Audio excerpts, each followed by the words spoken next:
नमस्कार दोस्तों, स्वागत है आपका। मैं धर्मराज अकोदिया आपके अपने YouTube चैनल पर। आज हम लेके आए हैं रीट लेवल सेकेंड 2017 में हुए जो पेपर था, उसके अंदर ज्योग्राफी के किस प्रकार के क्वेश्चन आए थे उस पर हम चर्चा करेंगे। सबसे मुख्य बात यह है कि 2017 के अंदर रीट के पेपर में ज्योग्राफी से मात्र 5 क्वेश्चन आए थे दोस्तों, और 5 क्वेश्चन भी इतने ये समझो कि हाई लेवल के थे कि सामान्य तौर पर हम उनको समझने के लिए भी टाइम लगता है। तो देखिए मैंने पहले ही बता दिया कि हम महाद्वीप और महासागरीय क्वेश्चन पर ज़्यादा चर्चा नहीं करेंगे, क्योंकि ये वर्तमान के टॉपिक से हटाए गए टॉपिक है। और इसमें जो 2017 के अंदर सबसे ज़्यादा पूछे गए क्वेश्चन थे वो केवल वैश्विक स्तर पर जो ज्योग्राफी है उसी से पूछे गए क्वेश्चन थे। तो देखिए पहला क्वेश्चन क्या था। एशिया की सबसे लंबी नदी है, एशिया महाद्वीप की सबसे लंबी नदी कौन सी है, आपको ये बताना है। और ये कौन सी किताब से लिया गया, तो एनसीईआरटी कक्षा 6 के अध्याय 5 पृथ्वी के प्रमुख परिमंडल वाले अध्याय से उठाया गया क्वेश्चन था। तो आपको ये बताना कि एशिया की सबसे बड़ी नदी कौन सी है।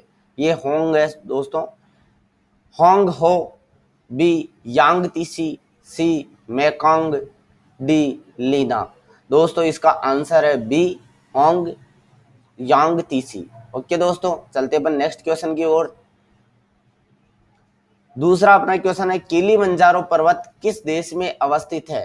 हाँ दोस्तों, किलिमंजारो पर्वत किस देश में अवस्थित है। एनसीईआरटी कक्षा 6 अध्याय 5 पृथ्वी के प्रमुख परिमंडल नाम के अध्याय से उठाया गया है। ए तंजानिया, बी केन्या, सी युगांडा, डी रवांडा। बताइए दोस्तों इसका आंसर क्या होगा। दोस्तों इसका आंसर होगा तंजानिया। ये अफ्रीका महाद्वीप के अंदर है। जो किलिमंजारो पर्वत यहाँ पर अवस्थित है, ये पर्वत जो देश में मतलब तंजानिया देश के अंदर है। देखते हैं अपन नेक्स्ट क्वेश्चन की ओर। समताप मंडल, दोस्तों आप जानते हो समताप मंडल के बारे में मैंने पिछले 3 वीडियो में बताया। समताप मंडल कौन सा मंडल है, कितने क्षेत्र में फैला हुआ रहता है, उसी से वापस क्वेश्चन पूछा गया है कि समताप मंडल की सीमा पर औसतन तापमान रहता है। एनसीईआरटी कक्षा 7 अध्याय 4 वायु, इससे पूछा गया क्वेश्चन था कि कितनी औसत तापमान कितना रहता है।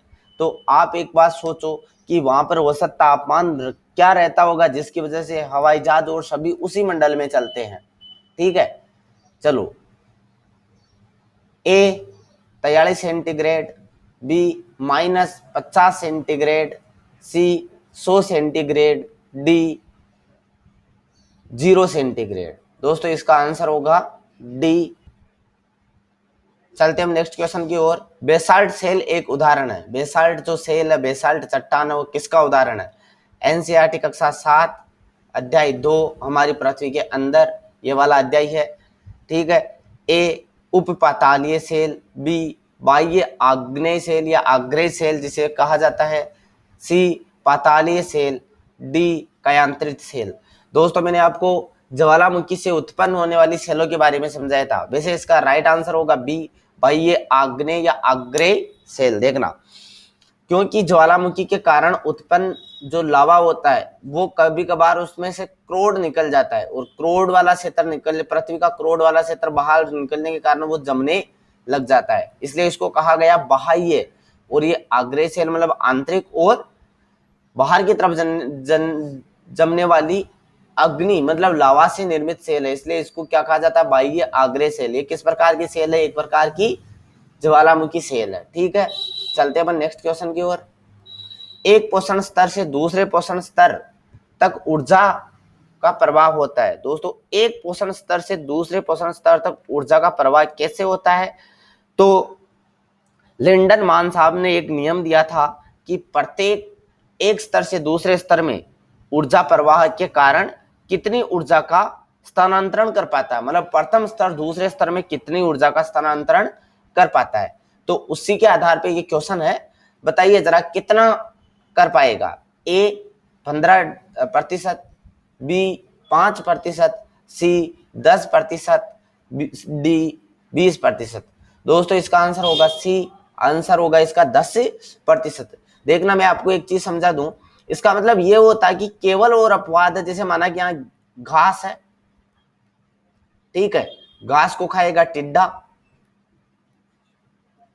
ठीक है, घास को किसने खाई? टिड्डे ने। टिड्डे को मेंढक खाता है,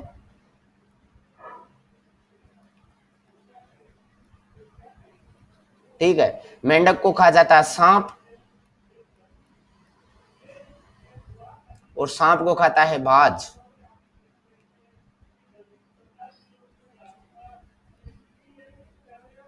देखना, ये एक श्रृंखला है, ये सिंगल श्रृंखला है, मतलब जटिल श्रृंखला नहीं बताई है मैंने। तो देखना, घास से ऊर्जा का अवशोषण कहां से कर रहा है? सूर्य के प्रकाश से। यहां पर अपवाद, ये कितना प्रतिशत ऊर्जा का अवशोषण करता है? मात्र सूर्य की ऊर्जा का 1%। कौन अवशोषण कर रहा है? घास।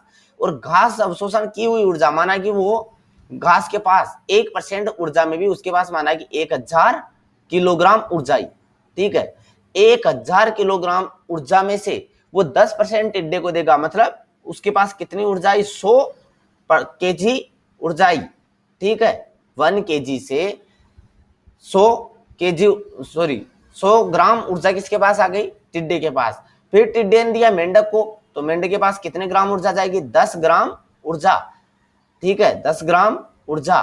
फिर अगर मेंढक ने दिया सांप को, तो ये किसके पास कितनी ऊर्जा जाएगी?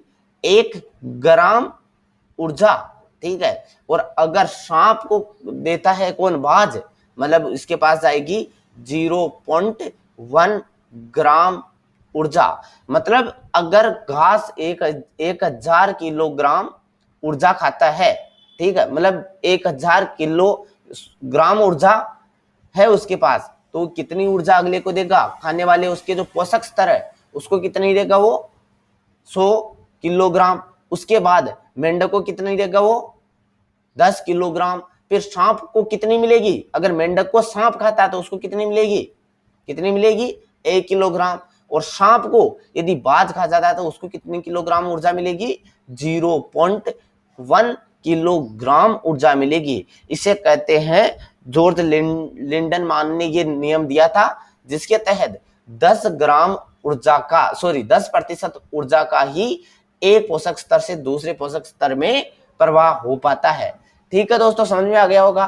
तो ये थे हमारे ज्योग्राफी में आए हुए 2017 के पेपर में क्वेश्चन। मात्र 5 क्वेश्चन आए थे दोस्तों, पर 5 ही क्वेश्चन का स्तर काफी अच्छा था। तो देखिए, और आपके इसी YouTube चैनल पर अब पूरा का पूरा रीट का कोर्स सारे गवर्नमेंट टीचर जो रीट फाइट कर चुके हैं उनके द्वारा आपको दिया जाएगा।